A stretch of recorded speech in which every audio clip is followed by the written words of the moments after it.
तो वो प्रवृत्ति मार्ग में प्रवेश कर जाते हैं, लेकिन हैं तो वो निवृत्त। निवृत्त ही नहीं है, निवृत्ति की आवश्यकता ही खत्म हो गई है।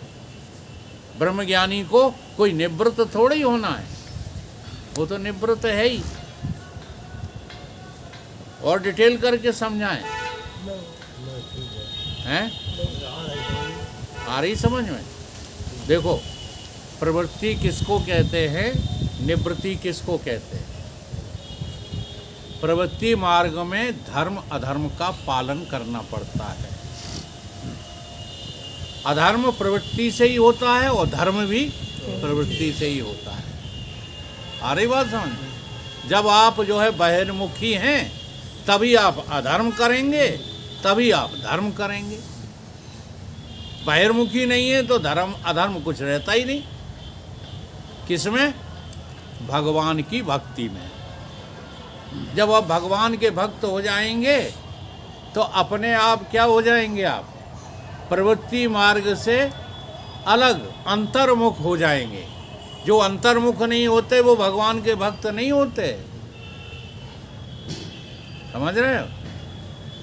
नहीं समझ रहे? तीसरी स्थिति आती है योगी की। तो योगी कैसा होता है कि वो अपनी वृत्ति को क्या कर लेता है? खा जाता है, निरोधित कर लेता है। चित्त वृत्ति निरोधश्च योगा। वहाँ न प्रवृत्ति है न निवृत्ति है, उसी का नाम समाधि है।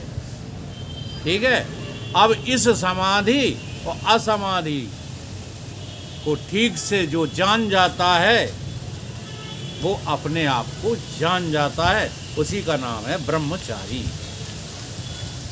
वो होता है ब्रह्म का चरने वाला ब्रह्मचारी। अब वो कहीं भी चला जाए उसे क्या फर्क पड़ता है? वो संसार में चला जाए तो संसार में भी बहुत अच्छे काम करेगा, जैसे मोदी कर रहा है। देखो, मोदी की शादी हुई हो या ना हुई हो, हमें उससे कोई विवाद नहीं करना, लेकिन राष्ट्र के लिए काम कर रहा है कि नहीं कर रहा है? योगी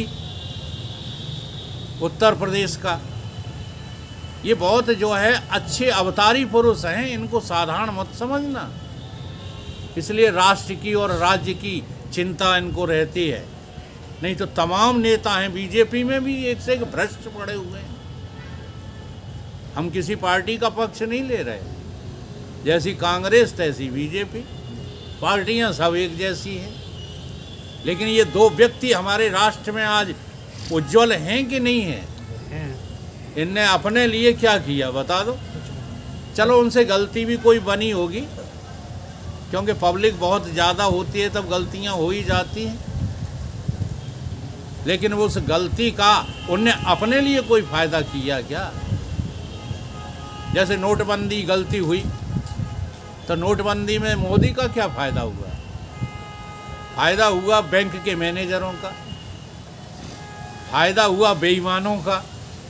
उसका तो कोई फ़ायदा नहीं हुआ, उसने कोई फ़ायदा लिया ही नहीं। तो अवतारी पुरुष जो होते हैं वो इन बातों की चिंता नहीं करते को हमसे कौन क्या कहेगा। वो तो अपने लक्ष्य को ध्यान में रखते इस संसार में जूझते रहते हैं। और कैसे रहते हैं? निर्दोष रहते। जैसे आए थे, कबीर जी ने कहा, क्या कहा? कबीर जी ने कहा कि ये चुनरिया हमने क्या करी, ज्यों की त्यों धर दी। चुनरिया ज्यों की त्यों, तो ये चित्त रूपी चुनरिया को ब्रह्मज्ञानी ही ज्यों की त्यों धर देता है। ठीक है? तो इस प्रकार से सबसे पहले अपने को तुम अज्ञानी स्वीकार करो, कुटिल स्वीकार करो, क्योंकि वो लक्षण दिखाई दे रहे हैं। वो लक्षण हमको दिखाई देते रहते हैं। कौन से लक्षण? जो सूरदास जी स्वीकार कर रहे हैं।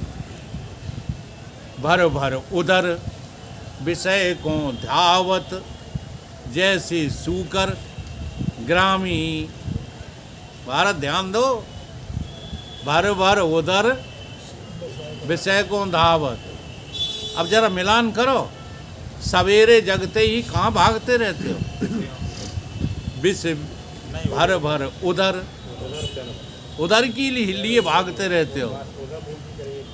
जैसे सूकर ग्रामी, हाँ, मौसम कौन कुटिल। तो सूरदास जी की तरह अपना ज्ञान स्वीकार करो, तब आपको ये जो है योग वशिष्ठ ग्रंथ समझ में आने लगे। तो आज यहीं पर जो है विराम लेते हैं, क्योंकि समय गवारा नहीं दे रहा है ये सब लोग जो है। हाँ, फिर अति आ जाओगे तो आना बंद कर दोगे।